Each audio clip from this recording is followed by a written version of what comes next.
In today's video, I'm going to teach you how to edit the PowerPoint file properties, including changing the author name, adjusting the date, and more.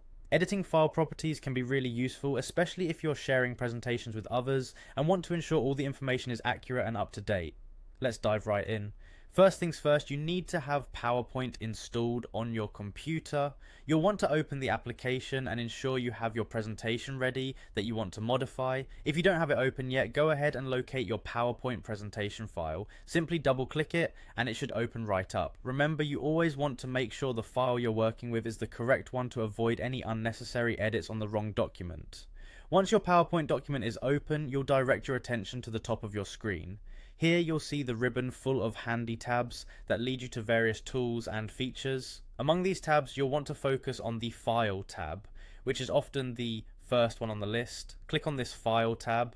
Doing so will take you to the Backstage view, a central hub where you can manage the properties, settings, and other aspects of your document. In this Backstage view, locate the Info section on the left-hand side and click on it. This section will give you a summarized view of your presentation's current properties. Now, to see all the properties associated with your document, you need to find and click on the link that says Show All Properties. It's usually placed at the bottom of the Properties pane.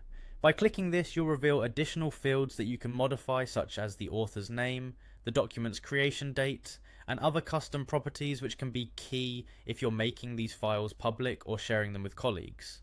With all these properties now visible, you can start editing. Click into the specific text box next to any property you wish to change. For example, if you want to adjust the author name, simply click on the author's name text box and enter the new name you'd like. The same goes for other properties like the document title, tags, or comments. Just click into the respective text box and make your desired changes. And there you have it, you've successfully edited the PowerPoint file properties. Remember to save your changes before exiting. This ensures all your updates are kept intact for the next time you or someone else opens this file. These small adjustments can make a big difference, particularly in professional settings where accurate document details are essential. Thank you for tuning in today. If you found this video helpful, be sure to like and subscribe for more tutorials like this one.